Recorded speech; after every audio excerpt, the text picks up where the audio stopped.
Shalom sahabat Alkitab, marilah kita memulai hari ini dengan perenungan akan firman Tuhan. Bacaan Alkitab kita pada hari ini diambil dari Ayub, pasalnya yang ke-28, ayat 12 sampai dengan 21. Tetapi, di mana hikmat dapat ditemukan, di mana tempat akal budi? Jalan ke sana tidak diketahui manusia, dan tidak didapati di negeri orang hidup. Kata samudra raya, ia tidak di dalamku, dan kata laut, ia tidak ada padaku. Sebagai gantinya, tidak dapat diberikan emas murni, dan harganya tidak dapat ditimbang dengan perak. Ia tidak dapat dinilai dengan emas Ofir, ataupun dengan permata krisopras yang mahal, atau dengan permata lazuardi. Tidak dapat diimbangi oleh emas atau kaca, ataupun ditukar dengan perhiasan dari emas tua. Baik karang maupun kristal tidak masuk hitungan lagi. Memiliki hikmat lebih baik daripada mutiara. Permata krisolit Ethiopia tidak dapat mengimbanginya. Ia tidak dapat dinilai dengan emas murni. Hikmat itu dari manakah datangnya? Dan akal budi di manakah tempatnya? Ia terselubung dari mata segala yang hidup, bahkan tersembunyi bagi burung di udara.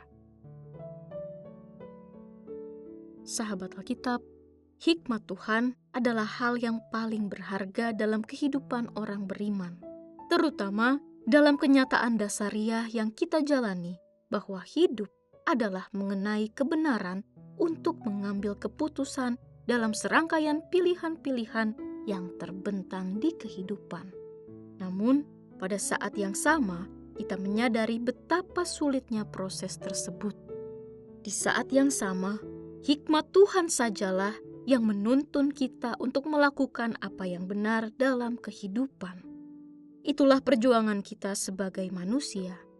Saat pilihan terbentang, kita mencari dan menanti tuntunan hikmat-Nya yang terkadang begitu sulit untuk dipahami. Perjuangan manusia untuk mengenali hikmat-Nya digambarkan secara ekspresif dalam Ayub, pasalnya yang ke-28. Perikop ini muncul kala riuh rendah perdebatan Ayub serta sahabat-sahabatnya berakhir dalam kebuntuan. Kedua pihak mempertahankan pandangannya sendiri tanpa ada tanda untuk tunduk pada pendapat yang lainnya. Disinilah lahir permenungan bahwa manusia pada hakikatnya sulit untuk menggapai sang hikmat. Ayat yang ke-12 sampai dengan 21 menyandingkan perjuangan untuk menggapai hikmat-Nya melalui perbandingan dengan pencapaian-pencapaian yang telah diperoleh peradaban manusia. Sekalipun manusia memperoleh hasil yang gemilang melalui ilmu pengetahuan, teknik, dan kerjanya, tetapi tetap tidak dapat mengenal hikmat yang membuatnya hidup sejahtera serta dalam damai sejahtera Allah. Hikmat mengandung nilai dan patokan yang menentukan gaya hidup, sedangkan akal budi mengangkat segi rasional, kritis, dan menunjang kehidupan. Bersama-sama mereka memberdayakan manusia untuk mengambil keputusan yang tepat dalam situasi yang berbeda-beda.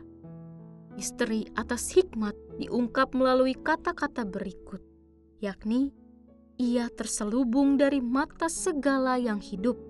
Kebinasaan dan maut berkata, hanya desas-desusnya yang sampai ke telinga kami. Baik di dunia orang hidup dan di dunia orang mati, hikmat tidak dapat ditemukan. Bahkan dalam samudra raya serta laut, hikmat tidak menampakkan dirinya. Dua tempat tersebut merupakan tempat yang tidak dapat diselidiki orang pada zaman kuno, menampilkan ketersembunyian hikmat secara metaforis. Dalam ketersembunyian itu, pada satu sisi, hikmat direfleksikan sesuatu yang tidak ternilai, lebih berharga dari emas yang murni dan tua sekalipun.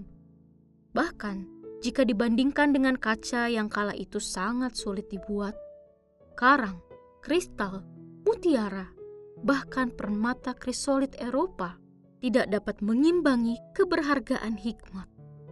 Benda-benda tersebut adalah simbol dari kemapanan dan kemewahan, tetapi tetap tidak dapat menandingi nilai dari sebuah hikmat. Sahabat Alkitab, marilah menundukkan diri dan kehidupan kita pada penyertaan serta kemuliaan Allah yang nampak dalam hikmat-Nya. Ia hadir dan menyertai kehidupan manusia. Hikmat menyediakan kejernihan untuk memilih, sehingga keputusan-keputusan yang dilahirkan oleh umat yang tunduk padanya senantiasa mengarah kepada damai sejahtera Allah yang telah disediakannya. Namun, umat beriman harus mengakui bahwa pada akhirnya cara kerja Sang Hikmat adalah sebuah misteri yang menuntun kita dalam kesetiaan pada proses Tuhan dalam menuntun kita. Justru disitulah Allah mengundang kita untuk rendah hati terhadap proses serta ketetapannya. Mari kita berdoa. Ya Tuhan, di tengah pilihan dan pergumulan hidup, kami mohon hikmat-Mu yang sejati. Tuntunlah kami agar tetap rendah hati dan setia dalam proses-Mu, meskipun seringkali jalan-Mu adalah misteri bagi kami. Ajarilah kami untuk percaya bahwa di balik segala ketidakpastian, Engkau hadir menuntun dalam kasih dan damai sejahtera. Di dalam nama Tuhan Yesus, kami berdoa. Amin.